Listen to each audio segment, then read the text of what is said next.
aí, pessoal, tudo bem? Como vocês estão? Sejam bem-vindos ao Tava Vindo Pra Cá podcast. Eu sou Esqueci meu nome. Eu sou o Daniel Sartório. Sejam bem-vindos a esse episódio. Hoje eu falei com o Rodrigo Fernandes, o Jacaré Banguela, e a gente teve um papo muito legal sobre a carreira dele, sobre tudo que ele produz, as viagens que ele faz, os shows. E foi um papo bem maneiro, cara. A gente falou também sobre o Márcio Ribeiro, foi bem legal esse papo. Ouvi umas histórias dele que eu não conhecia ainda. E eu tô bem feliz com esse episódio, eu acho que vocês vão gostar também. E antes de começar, eu só queria dar um jabazinho, né? Um jabazinho do nosso programa de rádio, Comedy Geek, que é na Rádio Geek. A gente vai estar na Campus Party agora sábado, dia 2 de fevereiro, estaremos lá e a gente vai gravar o programa ao vivo de lá, na estação da Comedy Geek, às 21 horas de sábado na Campus Party. Se vocês estiverem por lá, vamos passar o dia inteiro lá, gravar umas coisas e só procurar a gente. Mas é isso, pessoal, muito obrigado. Se você gostou desse episódio, manda um e-mail para tavavindopracá@gmail.com. Mas se você odiou, achou uma bosta, falou assim, que merda, Daniel, cala sua boca, cara. Você manda um e-mail para maurifte@gmail.com ou hotmail.com, ou cópia para os dois. Tá bom, pessoal? Muito obrigado. Vai ser uma ótima semana. Vejo vocês semana que vem. Até mais!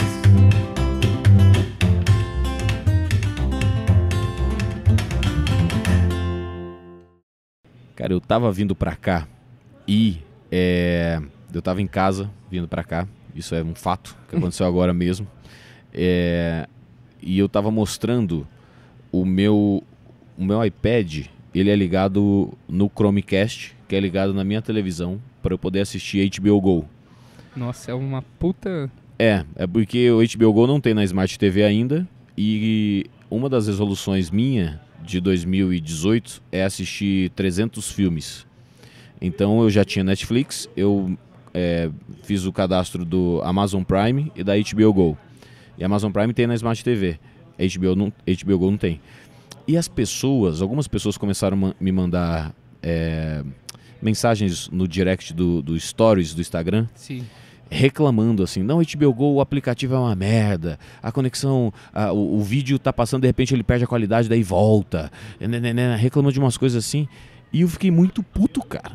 Fiquei muito puto porque, velho, o negócio tá transmitindo do iPad pra televisão, por um Chromecast que é um pendrive que você coloca na televisão, sabe? Olha que tecnologia, velho. Olha o tamanho dessa tecnologia, olha o presente que a gente vive.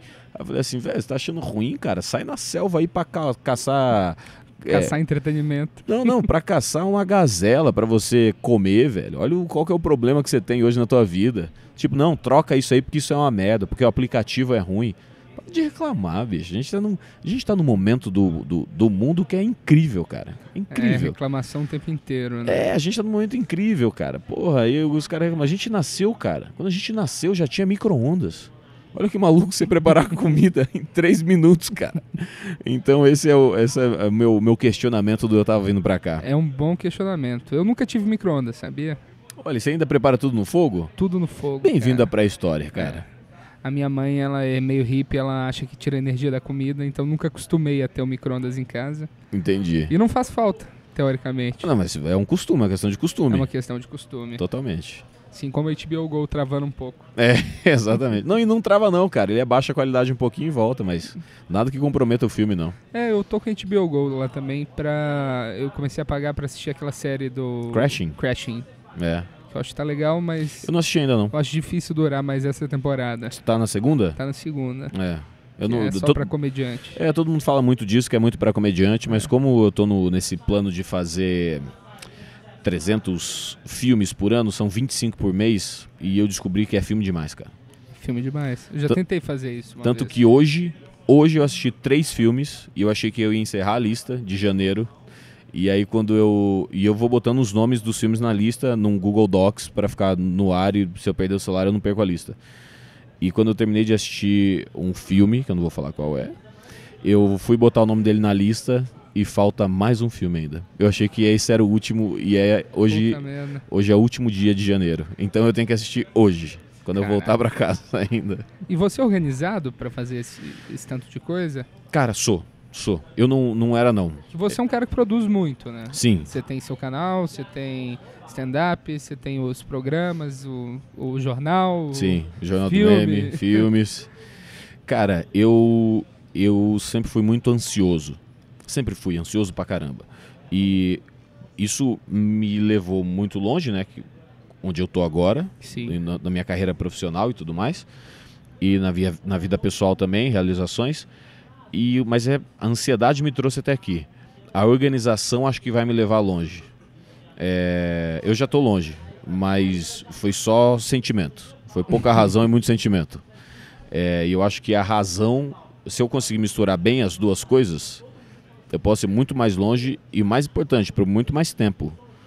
Eu posso me estabelecer por mais tempo, se eu me planejar. Claro. Então, as resoluções do ano é um pouco isso, de eu estabelecer coisas que eu tenho que fazer quando eu não souber o que eu tenho, quando eu não souber o que fazer. Para não passar momentos que eu já tive de, puta, cara, eu tô perdido, eu quero fazer muita coisa, mas eu não sei qual. Isso de resolução que você faz é legal, né? Eu vi o vídeo que você colocou, eu vi o vídeo das novas resoluções e do cumprimento das resoluções do ano passado. Das 12 do ano passado eu cumpri 9, uma dependia de mim e eu não consegui, que era me manter saudável, essa eu não consegui, e outras 2 não dependiam de mim. Eu queria fazer mais filme, participar de mais longas-metragens, porque em 2016 eu tinha feito 3 ou 4, e em 2017 eu não fiz absolutamente nenhum. Mas não dependia de mim, dependia que alguém me chamasse. Então foi um erro na resolução. Era mais um desejo do que algo que eu pudesse cumprir. E o outro também era participar da série dos melhores do mundo no Multishow. Que era um desejo, mas não dependia de mim. Então não aconteceu e eu nem me culpei por isso. Então, dos 12, só um que eu não cumpri, que foi me manter saudável. Nossa, eu não tenho nem coragem de fazer uma lista dessa. Aí desse ano eu fiz 7, porque 2 vão me ocupar muito tempo. Um é o 365, que são 300 filmes, 60 shows e eventos e 5 países. E o outro é gravar 12 curtas do meu livro. Do meu livro Tinha Tudo Pra Dar Certo Se Não Fosse Eu. Ah, do caralho. E voltando um pouco no início, você nasceu em Campo Grande, certo? Cuiabá. Cuiabá. Meu Deus, desculpa. A capital do Mato Grosso e Campo Grande do Mato Grosso do Sul. As pessoas confundem mesmo. Porque é os 2 únicos estados que têm o mesmo nome, né? Não tem um estado do Rio Grande. Tem só o estado do Rio Grande do Sul. Então tá tudo bem, você não tem como confundir essas capitais. Mas e aí, você começou o blog, o Jacaré Banguela, com que idade? Cara, com que idade? 85, 95, 2005. Eu tinha 19 anos. 19 anos. 19 anos. Eu tinha acabado de entrar na faculdade. Eu entrei na faculdade em 2003/2. Publicidade também, Publicidade. Né? E aí, em 2004, surgiu o Jacaré Banguela. E demorou quanto tempo para engrenar 2 anos. 2 anos. Em 2006, a gente recebeu a primeira proposta de patrocínio no canal. Ah, que legal. E foi de um político. E a gente foi a única vez que a gente fez alguma coisa para um político no canal. No blog, na época. E a gente só aceitou porque... E eu digo a gente porque eu tinha mais um sócio na época, o Fred Fagundes. E eu só aceitei porque a gente tinha recebido na mesma semana um convite para participar da inauguração do bar da Juliana Paz pela Antártica, no Rio de Janeiro. Ah, que legal. E a gente não tinha como ir. Não tinha passagem, né? Não tinha só o convite. Tinha só o convite. E a gente não queria perder isso porque tinha um vídeo, tem até hoje no YouTube, um vídeo da Juliana Paz convidando o Jacaré Banguela. E a gente falou, cara, é uma baita oportunidade maluca, assim, tipo... Caramba, a Juliana... Imagina, 2 caras de Cuiabá. Assim, a Juliana Paz está convidando a gente para ir para a inauguração do bar da Antártica, cara. Aí a gente aceitou o convite da cerveja, do político, aceitou a campanha do político, e a campanha era muito simples. A gente tinha que publicar no blog os vídeos da entrevista dele no Jô. Só. Caramba. Não tinha que puxar saco, não tinha que falar que ele era uma boa promessa, não tinha nada. Só tinha que então publicar ótimo, e falar, olha né? que engraçado esse cara. A gente publicou e tá tudo certo. Ele não ganhou a eleição, então ficou melhor ainda. E tem eu ouvi falar disso em algum lugar, do tanto que o blog foi uma influência para a viralização do stand-up. Sim. Tipo, você começou a lançar no Jacaré e foi onde começou a bombar. No documentário dos extras do DVD do Danilo, que é o Danilo Gentili Volume 1, acho que é esse o primeiro solo de stand-up dele, tem um documentário sobre stand-up. Não sabia. E ali o Diogo Portugal fala isso. Foi quando o Jacaré Banguela começou a colocar vídeo do stand-up brasileiro no blog. As pessoas começaram a ir assisti-los no Mr. Blues, eu acho que era o lugar que eles se apresentavam. E começou a lotar. De uma semana para outra começou a lotar muito. E começaram a ter convite de eventos. Pô, vem fazer o evento aqui da minha empresa e tal e tal. E eles começaram a fazer. Foi assim que começou a crescer, e solo e tal.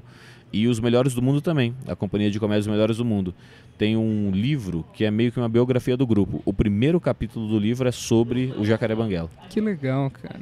Então que foi na época do Joseph Klimber. Foi Joseph Klimber no jogo que foi pro Jacaré Banguela e as coisas aconteceram. Então o stand-up e os Melhores do Mundo tem relatos sobre o Jacaré Banguela ter tornado isso uma realidade maior. Mas eu não tenho a vaidade de dizer que foi o Jacaré Banguela. Acho que o Jacaré Banguela foi um dos itens dessa equação. Sim, foi um catalisador, né? Porque o Jacaré Banguela tinha um público muito fiel na época e eu sempre fui um cara de compartilhar coisas e trazer novidades para as pessoas e tal, pessoas que eu acho incríveis e tal. E eles são incríveis. Diogo, Rafinha, Danilo, Oscar, Marcela, Menso, de Márcio Ribeiro. Eram os caras que tinham vídeos de stand-up na época. Terça Insana, uma coisa ou outra da Terça Insana. E os Melhores do Mundo. E nessa época começou a rolar o... Como que foi você começar a fazer stand-up? Você começou a rolar convite? Você já era amigo dessas pessoas depois de um tempo? Sim, eu fiquei amigo do Danilo e do Rafinha. E depois o Diogo me pediu uma ajuda para a divulgação de uma temporada dele no Rio de Janeiro. E eu fui fazer stand-up em 2011, mas eu comecei em 2010. Em 2010 foi a primeira vez que eu subi no palco para fazer alguma coisa muito parecida com o stand-up, foi a fritada do PC Siqueira. Eu já vi esse vídeo. O Diogo Portugal me chamou para fazer, eu escrevi as piadas, o Kibe Louco me ajudou com algumas também. E aí eu fiz a fritada do PC e gostei muito daquela sensação. Gostei muito daquela sensação de eu falar uma piada, por mais ofensiva que ela fosse, mas foi uma piada. E a plateia explodir de rir logo quando eu paro de falar. Falei alguma coisa, parei, as pessoas explodiram de rir. E aí eu falei, nossa, cara, que sensação incrível. E o Cid estava nesse dia também, eu e o Cid fritamos o PC. E isso no finalzinho de 2010. Em 2011 eu morava no Rio de Janeiro ainda. O Murilo Couto também morava lá, ele estava fazendo Malhação ainda nessa época. Ele me chamou para fazer 5 minutos no grupo dele, que era o Estação Stand-Up, no Teatro Glaucio Gil, perto da Estação Copacabana, no Rio de Janeiro. Era um teatrinho de 20 lugares, cara. Caralho. Uma salinha de 20 lugares no Glaucio Gil. E aí eu fui fazer 5 minutos e fui muito mal. Fui muito mal, cara. E pra mim era muito maluco e mal, porque eu já tinha feito muita palestra pelo Jacaré Banguela sobre como ganhar dinheiro no blog e tal. Eu tinha viajado muito pra fazer palestra. No stand-up eu fiquei muito inseguro e em 5 minutos eu fui bem mal. E depois desses 5 minutos você sentiu vontade de fazer de novo? Cara, é terrível quando você vai mal assim, ainda mais no início, né? Eu senti uma coisa que eu não sei se outros comediantes sentem, mas eu senti um desafio de... Eu fui mal, mas como eu já tinha ido bem, eu fiquei assim, uma coisa era eu ter um foco só, que era o PC Siqueira. O outro show era eu ter um foco muito aberto para falar de coisas. Por 5 minutos eu não fui bem. Mas eu tive a sensação de que se eu fizesse mais, eu podia melhorar. Sim, claro. Então eu ir mal foi quase assim, ok, tô entendendo. Não foi algo, puta, eu não sou bom nisso. Não, foi assim, então peraí, então eu vou mal também. Eu fui bem, mas eu também vou mal. Mas acho que se eu fizer mais, eu vou melhorar. E aí eu comecei a fazer mais. Que é o essencial, né? Que a curva de aprendizado, especialmente no início, é muito grande. Sim, total. E aí eu comecei a fazer... Eu fiquei 2 anos fazendo show ruim, cara. 2 anos. E era uma merda pra mim, porque como o Jacaré Banguela já tinha isso de... é o cara que lançou o stand-up, os caras estão bombando por causa do Jacaré Banguela, os melhores do mundo, né? Então existia, muito mais por meio dos comediantes do que do público, que era... o cara do Jacaré Banguela é muito foda. Então era uma expectativa que eu nunca correspondia. Eu nunca correspondia, cara. Os caras falavam assim, não, vamos fazer o Jacaré Banguela, botava no panfleto e tal. Eu ia fazer o show e era uma merda. E era ruinzão, 2 anos. Tem um vídeo no YouTube eu fazendo stand-up pra Caipirinha 51. Caninha 51. Foi no Comedians? Foi no Comedians. E é horrível, cara. É horrível, o show é horrível, ninguém ri de absolutamente nada. Eu vejo as piadas hoje, elas são ruins mesmo, cara. As piadas são muito ruins. E tem uma história boa desse dia que eu tava voltando de viagem, né, naquela semana. E uma comissária de bordo linda, absolutamente linda, da TAM.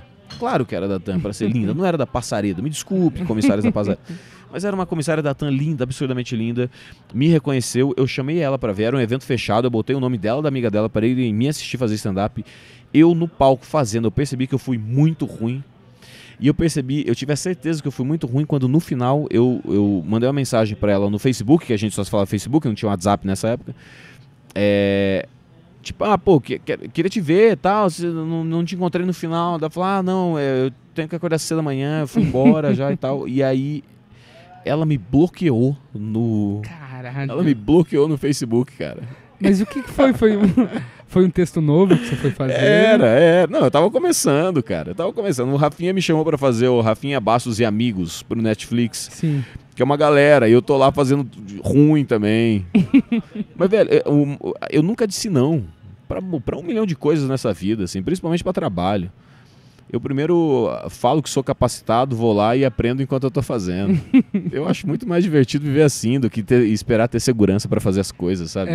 Esperar ter segurança pra fazer, você acaba se atrapalhando também em muitos casos. Não, cara, só se vive uma vez, cara. A gente só tem essa vida aqui. Até pra quem é espírita. Pra quem é espírita fala assim, não, a gente reencarna. Então me conta da sua vida passada. Você não lembra, né?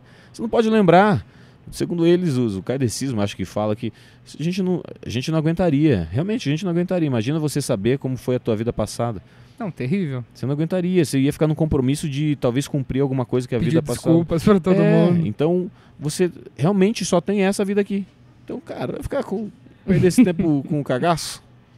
Não faz sentido. E em que momento você mudou pra São Paulo? Eu saí de Cuiabá e fui pro Rio de Janeiro. Eu fui estagiar com edição na Globo. E fiquei 3 meses lá, tranquei a faculdade, fiquei 3 meses lá. Aí eu voltei para Cuiabá para terminar a faculdade por pressão da família, mas eu acho que eles estavam certos, porque eu tinha trancado o 7º semestre, são 8. Então volta, faz mais um semestre e é isso aí. Aí voltei, terminei a faculdade, e quando eu terminei a faculdade, eu voltei para o Rio de Janeiro de novo. Fiquei 1 ano no Rio e as coisas não aconteciam muito lá. Eu fiz muita amizade com a galera da comédia lá, que na época era o pessoal do Anões em Chamas, que virou Porta dos Fundos hoje. Então o Marcos Veras, o Porchat, o Ian, esses caras todos, eu fiz amizade de Caruso, eu fiz curso do Caruso lá de atuação de comédia. Então eu fiquei muito amigo desses caras, que foi ótimo morar esse tempo no Rio. Só que o Rafinha Bastos sempre falava assim, Jacaré, vem pra São Paulo, aqui é onde tudo acontece. Eu saí de Porto Alegre, vim para São Paulo e tudo aconteceu. É aqui que tá. No Rio de Janeiro só tem a Globo. Em São Paulo tem todas as outras emissoras. E aí eu percebi que o Rio não estava dando certo, eu vim para São Paulo ver qual era e tô aqui desde 2011. Eu mudei para cá em 2012. As coisas estão acontecendo ainda aqui. São Paulo é uma cidade... As coisas acontecem aqui mesmo. Tem uma coisa que eu achei incrível, que eu não sabia disso. A sua série lá, Não Fale com Motorista, eu sempre assisti e falei assim, beleza, ele tá fazendo uma releitura do Seinfeld lá, do Comedians in Cars. Você fez primeiro que ele. Fiz em 2010, cara. Caralho. Morava no Rio de Janeiro. Fiz muito antes do Seinfeld. E, pra modéstia à parte, ele é um programa muito original, cara. Sim. Porque você fala assim, mas o táxi do Gugu. Então, o táxi do Gugu... o táxi do Gugu era... A comparação. Não, mas as pessoas falam o táxi do Gugu e o do Luciano Huck. Mas esses dois quadros, o táxi do Gugu era... O Gugu estava fantasiado para as pessoas não saberem que ele era o Gugu. E o Luciano Huck não estava fantasiado, mas as pessoas só sabiam que era o Luciano Huck quando elas entravam no táxi. Sim. No meu, eu, desde o começo, chamava pessoas para entrevistar elas no carro. Então, em nenhum momento. E não eram pessoas exatamente desconhecidas. No começo eram meus amigos, mas era um papo sobre as coisas. E depois foi virando um programa de entrevista. Então, eles, desde o primeiro programa. Não, minto. Desde o terceiro programa, os 2 primeiros foram. Eu comprei o meu primeiro carro em Cuiabá e fui de Cuiabá ao Rio de Janeiro dirigindo junto com meu irmão. Então, os 2 primeiros Não Fale com o Motorista são eu e meu irmão na estrada falando bobagem. Ah, legal. Aí, quando eu cheguei no Rio, eu comecei a fazer com os meus amigos de lá. Então, a partir do terceiro, ou eu posso contar esses 2 também, porque a gente ficava pensando em conteúdo para falar, não eram coisas aleatórias ou pessoas aleatórias. Desde sempre Não Fale com o Motorista é um programa de entrevista no carro. Sim. E nenhum dos outros era. Com certeza não. Eu fico assustado com a comparação com o táxi do Google. É porque os caras falam assim, uma câmera num carro e um cara falando, já teve. Tá, mas as pessoas eram aleatórias, elas não foram convidadas para estar ali. Não, com certeza. E nisso você mudou para São Paulo, você começou a fazer stand-up com mais frequência? Eu fiquei num hiato, cara. Acho que eu fiquei 1 ano sem fazer. Porque eu tive um problema que foi... Eu tive 2 problemas. O primeiro foi... Minhas piadas eram muito sobre um cara de Cuiabá no Rio de Janeiro. Como o meu sotaque fazia eu me dar mal lá. Minha primeira piada era sobre taxista. Que eu falava, eu cheguei no Rio de Janeiro, peguei um táxi e o cara perguntou, pra onde você vai? E eu falei, vou pro Arpoador. E o cara falou, tá bom. Aí eu saí do aeroporto de Santos Dumont, ali no centro. E o cara falou, vai pela praia ou vai pelo centro? Eu falei, vai pela praia. E o cara foi pela praia, eu fui ver na praia, assim, demorando um tempão pra chegar no Arpoador. Quando eu vi, eu tava passando por uma placa, bem-vindo à região serrana do Rio de Janeiro. Puta tipo, eu tava muito longe. E aí as pessoas riam disso. Eu falava quantos taxistas e as pessoas enganam os turistas. E aí quando eu vim fazer em São Paulo, o meu sotaque aqui é como de qualquer um. Porque eu posso ser de Santo André, São Bernardo, São Caetano, eu posso ser do ABC Paulista tranquilamente. Então eu falo assim, o meu sotaque é escroto. O cara fala, por que, mano? Por que, mano? Teu sotaque é escroto? Não é escroto não, mano. É assim que a gente fala aqui. Então eu percebi que tudo que eu tinha escrito no Rio de Janeiro, eu tinha que jogar fora. Puta merda. Porque nada fazia sentido. Esse foi o primeiro problema. O segundo problema foi, quando eu achei uma maneira de jogar fora minhas piadas do Rio de Janeiro, eu caí numa outra cilada que foi fazer piadas sobre os assuntos da semana. Então, você nunca trabalha a piada. Porque você faz a piada, depois de 2 semanas ela não existe mais. Eu tinha uma piada sobre o Ronaldo Fenômeno se aposentar do futebol. E a piada era, o Ronaldo anunciou essa semana que ele vai parar de jogar bola. Ele anunciou que vai se aposentar, ele vai parar de jogar bola. Mas tem uma diferença muito grande entre se aposentar e parar de jogar bola. Porque ele vai se aposentar agora, mas parou de jogar bola há 1 ano atrás já. E a gente sabe o motivo, é porque ele tá com problema no joelho de porco que ele come todo dia. O Ronaldo não consegue se segurar. Ele tem um problema que faz ele engordar muito, sim, chama pizza. E era uma piada atrás da outra sobre o Ronaldo se aposentar, o Ronaldo ser gordo.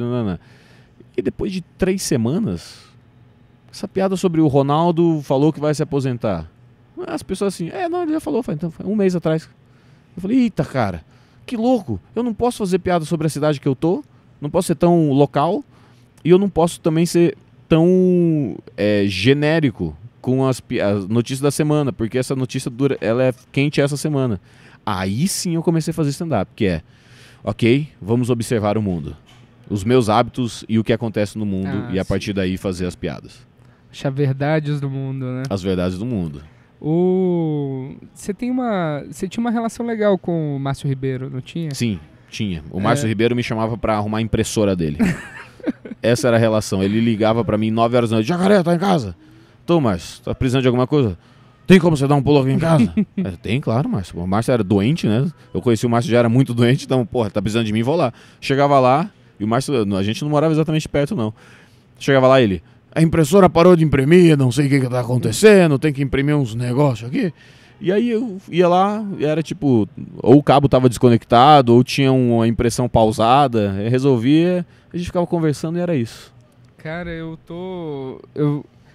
não cheguei a assistir ele, sabe? Eu nunca assisti o solo do Márcio. Eu nunca assisti ele nem fazendo. Já assisti muito, já dividi camarim com ele bastante, mas o solo dele eu nunca assisti. Venha antes que eu acabe. Acabou e eu não vi.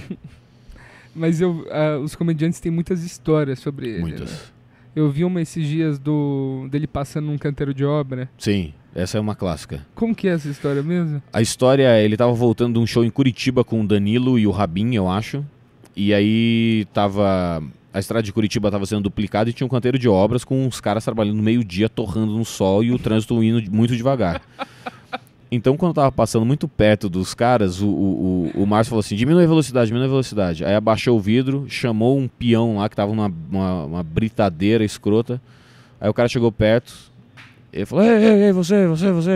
Aí o cara chegou perto e falou, oi, pois não. Ele falou, ó, fala um negócio pra você. Essa vida boa um dia vai acabar, hein? E eles foram embora. É muito cuzão. Tem uma dele que era um clássico também. Ele chamava o garçom e falava assim, opa, tudo bom? Quando eu fiz meu pedido, você já trabalhava aqui? Tá demorando pra caralho. Tem uma história, mas eu acho que isso é piada e adaptaram pro Márcio. Porque eu não tava com ele quando isso aconteceu. Que ele ligou no restaurante e falou assim, oi, tudo bom? Vocês fazem a entrega? Aí o cara falou assim, a gente faz, então entrega aqui na mesa 15 que eu pedi faz meia hora. Eu não sei se é verdade. Cara, atribuem a ele. Dá pra acreditar. Atribuem a ele essa piada. Essa do canteiro de obra tem muitas testemunha e essa do você já trabalhava aqui, eu já vi ele fazendo. E tem uma também que ele fez pro Murilo Gun. Essa é bonita, cara. É escrota, mas é muito bonita. O desfecho é muito bom. Que a esposa do Murilo Gun, a Dani, é uma mulher muito bonita. Muito bonita mesmo. E um dia, num camarim, ele falou pro Murilo Gun assim, Murilo, tua mulher é muito bonita, posso bater punheta pra ela? E o Murilo falou, caramba, Márcio. Não, o Murilo falou assim, caramba, Márcio, pelo amor de Deus. Claro que não. Aí o Márcio respondeu assim, tarde demais. E aí, no velório do Márcio, o Murilo Gun mandou uma coroa de flores escrito, Márcio, você pode bater uma punheta pra minha mulher no céu. Caralho. Era muito uma piada interna de camarim, assim, que os comediantes já sabiam dessa história. Que história incrível, cara. E é muito boa essa. E, cara, eu acho muito legal o tanto de coisa que você produz, assim. O seu canal, você tá testando formato sempre. Sim. Tem o stand-up, tem o livro que você acabou de escrever. Foi o primeiro livro? Primeiro livro. Tinha tudo para dar certo se não fosse eu. E é um livro sobre suas desventuras no mundo do romance. Exatamente. São 50 histórias reais de vezes que eu me dei muito mal com mulher nessa vida. 50 vezes não é tanto, né? Boa, não, mas é muito, cara. Para uma vida é muito, cara. São 50 histórias sendo 2 travestis. Então é um mundo de aventura muito, muito maluco. Você lançou o curta também, eu acho que ficou muito legal. Aquele plano inicial drone? Entrando. Porra. É o Dia da Marmota. Dia da Marmota. É um dos contos. E o plano para 2018 é fazer outros 12 curtas. 12? 12 do livro. E aí, já tá em pré-produção algum? Cara, tem um que tá inteiro escrito para filmar em Cuiabá, tem um que tá inteiro escrito para filmar no Rio de Janeiro. E tem um que tá encaminhado para filmar aqui em São Paulo, que ele seria um tanto mais simples, assim. Mas a ideia era lançar um por mês, mas já não vai ser. Mas em algum momento vão ter 2 no mês. Mas fevereiro, com certeza, vão começar a sair os curtas. Filmar e legal. soltar os curtas. Eu te conheci mais ou menos na época que você estava preparando para fazer o show do Mike Birbiglia. Sim, o namorado da minha namorada. E como que foi isso, cara? Eu sou um grande fã dele e eu lembro que eu até te falei que eu fui com muita resistência e assistir no teatro, saca? Eu queria ver, mas, tipo, sabe, você vai indo sabendo que você não vai gostar. Claro. Porque eu sou muito fã do cara. Sim. E eu falei assim, não dá pra traduzir. Claro. E eu fiquei muito surpreso, eu até te mandei mensagem no dia porque eu achei muito bom. Obrigado. Mas como começou essa história? Foi assim, eu vou usar a palavra raramente para não usar a palavra nunca. Mas é mais perto de nunca do que de raramente. Apesar de raramente ser muito perto de nunca. Assisto a mesma coisa 2 vezes. Só que eu assisti O Namorado da Minha Namorada no Netflix e eu fiquei abismado com o show de uma maneira que eu nunca tinha visto antes. Era um show que tinha uma narrativa de começo, meio e fim absurda. Uma narrativa de uma história, era um monólogo mesmo. E eu assisti e achei incrível e beleza, assisti, não vou assistir de novo. Um dia procurando coisa pra assistir no Netflix, um dia eu tava com uma garota em casa, e ela falou, vamos ver um Netflix e tal, a gente começou a ver, eu falei, vai ver o quê? Eu falei, cara, assiste isso aqui. E a gente começou a assistir, e a garota também foi se interessando, e a gente nem transou. A gente realmente assistiu Netflix. Eu acho que é um caso muito raro de você chamar a garota pra assistir Netflix pra tua casa e assistir Netflix na tua casa. Não sei, é só um pano de fundo, né? Exatamente, não é uma desculpa, não funcionou como desculpa. A gente transou depois, mas a gente assistiu primeiro o inteiro. E aí ela falou, cara, é fantástico. Eu falei, é fantástico, tá, beleza. Aí transamos, seguiu a vida. Aí um outro dia eu procurando coisa pra assistir na Netflix e eu passei de novo pelo namorado da minha namorada. E eu falei, cara, vou assistir de novo. E eu assisti e continuei achando fantástico. Eu terminei de assistir, achei o Twitter do Marco Bibiglia, eu vi que ele tinha tweetado há pouco tempo, tinha tweetado recentemente, há poucos minutos, e aí eu mandei uma mensagem para ele e falei, Mike, tudo bom? Eu sou um comediante do Brasil, eu preciso te fazer uma proposta. Me segue para eu te mandar uma direct. Aí ele... provavelmente ele abriu meu perfil pra ver quem era esse maluco e viu que eu sou muito bem seguido no Twitter, tem mais de 500 mil seguidores. E o meu perfil, se eu não me engano, tava como blogger and comedian. Então ele me seguiu, me mandou um hello, e aí eu falei, cara, eu quero comprar os direitos pra fazer o namorado da minha namorada aqui no Brasil. Aí ele falou, mas é o meu stand-up. Eu falei, então, não é. É um monólogo. Aí ele falou, mas é que é a minha vida real. A Jenny existe, ela é minha esposa. Eu falei, eu sei, mas eu posso adaptar para outro nome, não tem problema. É um cara contando uma evolução desde que ele é criança até quando ele termina e se casa. Aí ele falou, cara, eu não consigo ver outra pessoa fazendo. Eu falei, mas eu tenho certeza que eu posso fazer.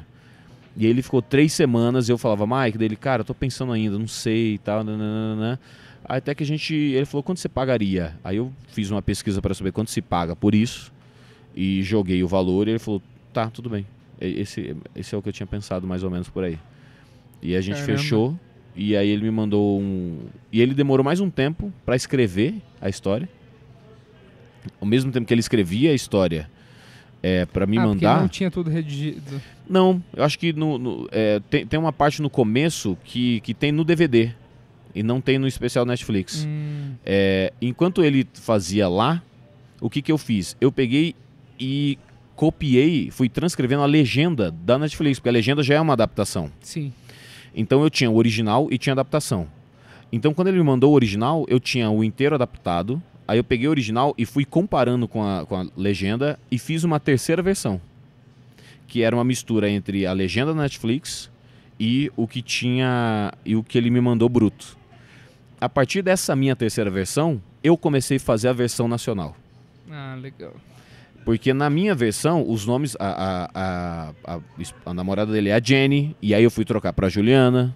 O único nome... eu falei pra ele, os únicos nomes que eu deixei foi Amanda, e tem mais um nome que eu deixei. Porque é nome brasileiro também. E aí eu fui adaptando lugares. Quais cidades lá? Lá é Nova York e Los Angeles. Eu adaptei pra São Paulo e Rio de Janeiro. O carro bate em Los Angeles. Eu adaptei pro carro bate no Rio de Janeiro. Por causa da polícia no Rio de Janeiro, carioca, aí eu faço piada sobre eu sou o novo Capitão Nascimento, enfim. E aí eu fiz uma versão brasileira. Quando eu fiz a versão brasileira, tava conversando com o Oscar Filho na padaria, falei, cara, fiz uma versão, e o Oscar falou, velho, se você quiser ajuda pra direção, eu gosto muito de dirigir. Eu falei, quero. E aí o Oscar Filho entrou pra me dirigir. E aí ele me ajudou mais um monte de coisa. Na versão, assim, a gente adaptou mais bastante coisa. E aí eu estreiei e com muito cu na mão, assim, a estreia foi legal, mas não foi incrível. Mas ao longo dos meses foi ficando de uma maneira que eu gosto muito de fazer até hoje. Eu fiz ela em Brasília, Goiânia e Cuiabá. E quando eu fui fazer em Brasília, era a primeira vez que eu não fazia em São Paulo, então eu estava muito preocupado sobre, será que pelas cidades serem São Paulo e Rio de Janeiro, ela vai funcionar bem em Brasília também? E eu passei ela uma vez inteira no palco. Eu cheguei 3 horas antes no teatro, pedi pra ligar o microfone no som, o cara ligou. Eu falei, enquanto você vai afinando a luz, eu vou passar o texto aqui, beleza? Aí eu fiz a peça inteirinha. Caralho.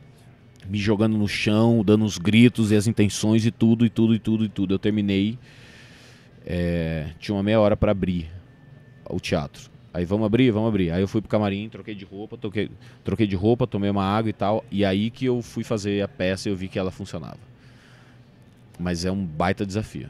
E eu adoro fazer. Começar zerado, assim, um show inteiro. Eu adoro fazer. Né? Vários comediantes foram ver, cara. E eu acredito que 100% deles foram desacreditados. Eu fui no dia que eu fui, aquela menina que faz o prêmio no Multishow, Natália Klein. Natália Klein, ela tava lá e ela morreu de rir também. Ela foi no camarim. Eu tava no camarim me trocando.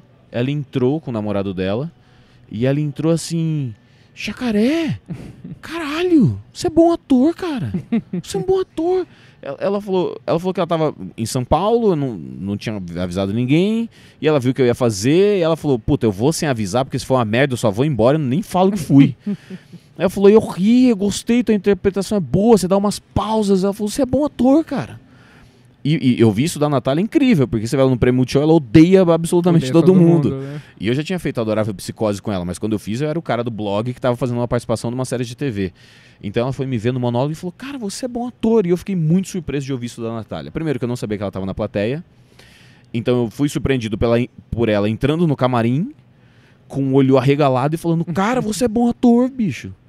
E eu falei, cara, que foda, incrível. E os melhores do mundo também. Quando eu fiz em Brasília, alguns dos atores foram assistir e no final eles falaram assim, Banguela, você é bom ator, cara.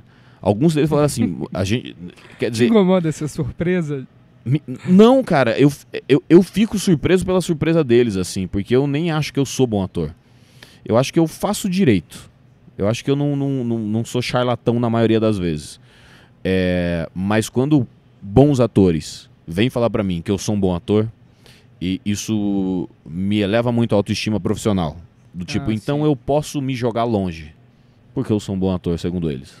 E você acha que isso melhorou em alguma coisa o seu stand-up depois? Não tenho a menor dúvida. Tipo, O meu stand-up ironia é melhor do que o totalmente desnecessário. Sem dúvida. bom. É uma evolução de texto, de narrativa de show, assim. O roteiro desse solo é diferenciado do primeiro. E a minha interpretação é outra mesmo. No primeiro eu fico paradinho, quase que imóvel, falando as piadas, o que eu gosto muito. Mas o ironia tem acting. Tem acting. Tem atuação, mudando voz, mudando postura, contando historinha, fazendo caras e bocas, atuando num stand-up. Que faz parte também, né? Eu acho que foi natural, né?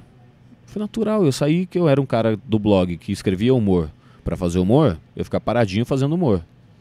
Depois eu entrei pros Melhores do Mundo, aí eu fui fazer a peça do Mike Birbiglia, aí fui fazer coisa pro cinema. Você lembra, não sei se você lembra disso, você deve lembrar que foi um ataque aos blogueiros, mas o Estadão, acho que fez uma campanha contra os blogueiros. Sim, foi quando os blogs completaram 10 anos. Foi quando completou 10 Sim. anos. Cara, eles lançaram um negócio bizarro, que é tipo... É um gordão assim, em casa, e falando assim, esse aqui é o Ricardo, ele escreve sobre relacionamento. Não lembro exatamente disso, mas eu lembro desse período, assim, que a mídia tava contra os blogs, assim, porque... Como qualquer coisa que surge, né? Nossa, será que isso vai matar a mídia tradicional? Será que isso vai matar a outra coisa? E não mata, né, cara? Eu acho que soma... Algumas coisas matam. Eu acho que o jornal impresso, a tendência é desaparecer. O rádio não desapareceu. O podcast é o melhor rádio que a gente pode ter, que é o rádio on demand. Com certeza. Então não matou. A Netflix é a TV on demand.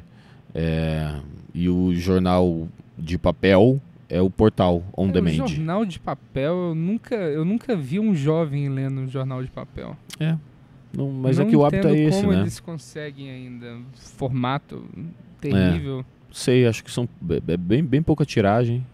Eu acho que banca de revista vai demorar mais um tempo ainda, mas acho que banca de revista... Quanto vender cigarro? Não, mas velho, exatamente, vai ser banca de cigarro.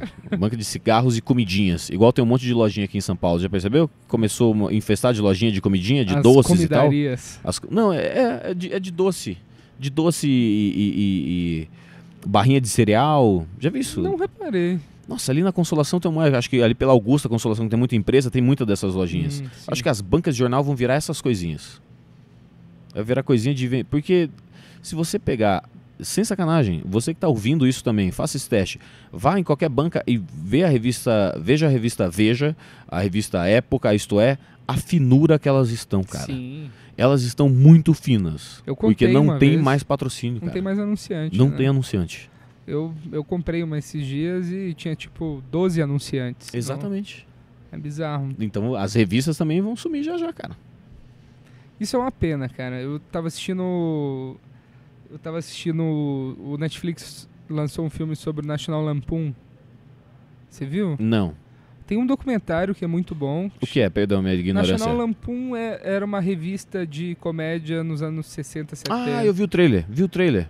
E é Que ela é muito... Ela é meio a revista média, assim, né? Que ela É, era eram- contra a cultura... Sim, mas era para um público mais adulto. Entendi. Aí eles criaram um programa de rádio que apareceu a galera que faz... Ele é um filme, né? É um filme. É um filme baseado... E aí o autor, o criador do National Lampoon aparece no filme criticando o filme, né? Sim. E o... Pô, eu quero assistir E esse. foi a fundação do Saturday Night Live ali. Que, tipo, todos os É, que atores... eles mudaram... o trailer fala isso, né? Eles É. mudaram a comédia nos Estados Unidos, né? E, cara, se assiste isso, dá vontade de tanto de fazer uma revista, cara. De tentar fazer digital, né? É, então, Acho que o maior pulo do gato de fazer uma revista digital é você encontrar um bom diagramador comprometido. Ah, com certeza. Porque comediante, pessoas para escrever, beleza. Sim, Um diagramador eu comprometido trabalho com isso também, né? Exato. Eu tô pensando num formato, talvez... Mas eu queria imprimir pelo menos uma edição em jornal. No jornal, No jornal. você pode imprimir e botar num quadro. Juntar uma galera, imprimo, sei lá, 1000, a gente distribui pros carros. Tipo, o metrô. Mas que é uma coisa muito legal, que eu sinto falta do... Tem uma revista assim, em Brasília, Ah, é? que ela é toda independente, quem distribui são os moradores de rua. Acho que a revista custa R$3, R$5, e cada R$1 vai para um lugar. R$1 é da revista, um é do morador de rua, o outro R$1 vai para uma ONG, o outro R$1 vai para não sei o que lá. Acho que isso, custa R$5. Esqueci o nome. Ótimo. Zup? Não é a Zup. Ah, não, a Zup é de Não design, é. né? É uma de Brasília. Não vou lembrar agora. Mas falando de Saturday Night Live, como que foi essa experiência? Você dirigiu? Sim, eu era do SNL Brasil. Sim. Foi incrível, cara. Uma das maiores experiências da minha vida. É uma pena ter durado tão pouco tempo. Tem 1 milhão de motivos de por que durou tão pouco tempo. Mas a maior experiência que eu tive em relação ao SNL foi ir para Nova York e passar uma semana em Nova York vendo como eles produzem o Saturday Night Live americano. Não, eu quero saber tudo sobre isso, cara. Como que era essa loucura?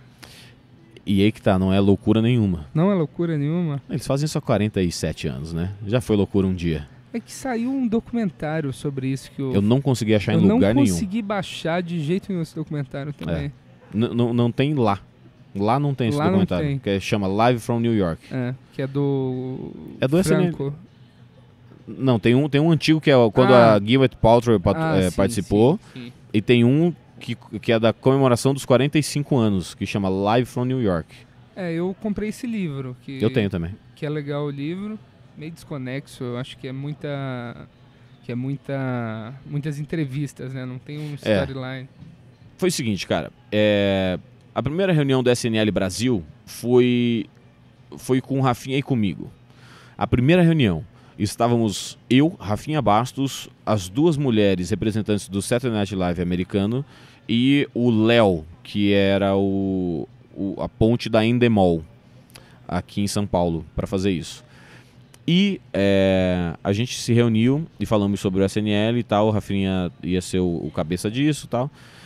E aí, em algum momento, quando a gente começou a formar a equipe, eu fui para Nova York junto com o Fernando Mui-Laerte pra gente ver como eles produziam lá. E eles são um reloginho, cara.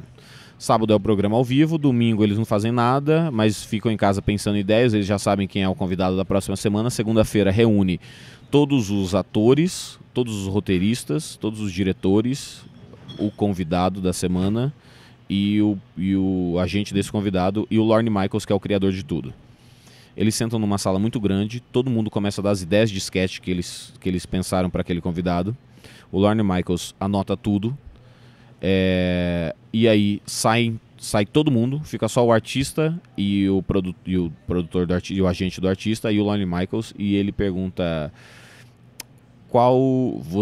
quais dessas ideias você não quer fazer. Aí ele corta. Legal. Aí fala, quais você quer fazer? Essa. Tá, das que sobraram e das que você não quer fazer, eu acho que seria engraçado fazer essa. Beleza? Beleza, estabelecemos. Ele sabe lá quantas sketches são por programa. Beleza, tá jóia. Manda entrar todo mundo. Quando entra todo mundo, ele fala, ó, as sketches que nós vamos fazer são essas. Então, ninguém sabe quais foram negadas pelo artista, quais foram cortadas pelo Lorne Michaels. Não tem essa vaidade. Né? Genial. Não tem essa vaidade. E aí eles pegam essas sketches e começam a desenvolver. Distribuem para as duplas de roteiristas e cada dupla desenvolve uma sketch. O Weekend Update, que aqui era o Notícias da Semana, ele tem um esquema diferente. Eles têm comediantes espalhados pelos Estados Unidos inteiro que ficam mandando piada. Se a tua piada entra, você ganha $200. Ah, sim, eu vi. Acho que o Colbert tem isso também. Se a tua piada entra... Fax, não é? Não sei se hoje é por e-mail, mas... então você fica mandando piada com notícia. Se a tua piada entra pro programa, $200 para você. Mas você não é um contratado, você é um colaborador. Sim. E não recebe por isso. Só nem deve aparecer nos créditos, nem nada. Mas tem uma galera lá que usa isso. Roteirista do Weekend Update. E aí as pessoas já sabem que é um cara que em algum momento a piada deve ter entrado já. Ah, legal. E aí a gente voltou e quando terminou lá, quando a gente viu no sábado como tudo funciona, terminou o programa, a gente tinha certeza absoluta que a gente não ia conseguir fazer isso aqui. Eu falei, não é impossível a gente fazer isso na Rede TV, cara. No Brasil a gente não vai conseguir fazer. E a gente veio e tentou fazer. Eu fui o primeiro a sair disso. Eu não aguentei a pressão. Não é que foi a pressão da audiência baixa ou da direção, não. Eu acordava todo dia às 6 horas da manhã e gravava até 10h30 da noite.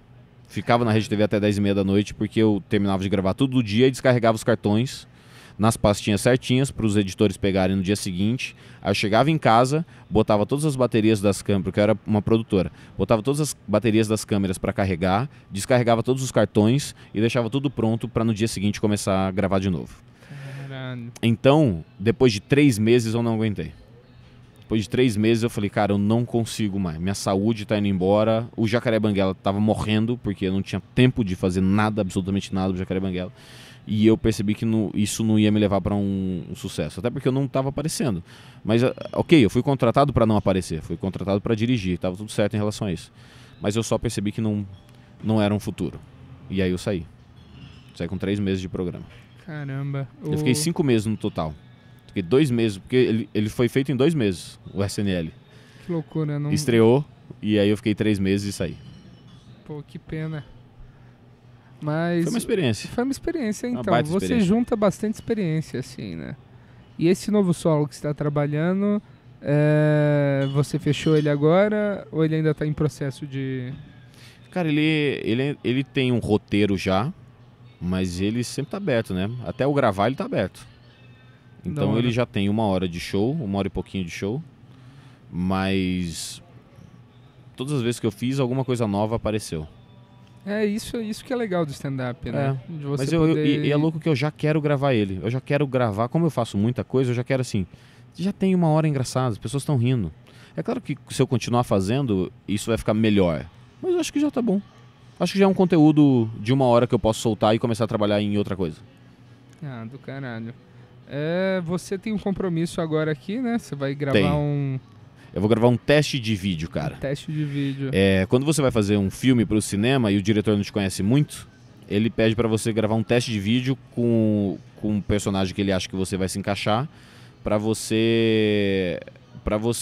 se encaixa, para ver se encaixa no que ele quer, se você atua bem e tal. Isso é extremamente comum. Grandes atores fazem teste, fazem audition, que eles chamam. É muito natural. E essa história de puta, tal ator fez teste, mas outro ator que entrou. Acontece muito. Os estúdios fazem mesmo. Às vezes o estúdio fala, puta, esse ator a gente acha, ou essa atriz a gente acha muito que encaixa com o papel. A atriz vai pro teste e não... Ele fala, não é esse sotaque, não é esse jeito de falar. Testa, não é. E procura outro. É natural fazer. E tem casos até que é pesquisa, né? É? De pesquisa de público e exatamente. Não gostam da sua cara e não vai.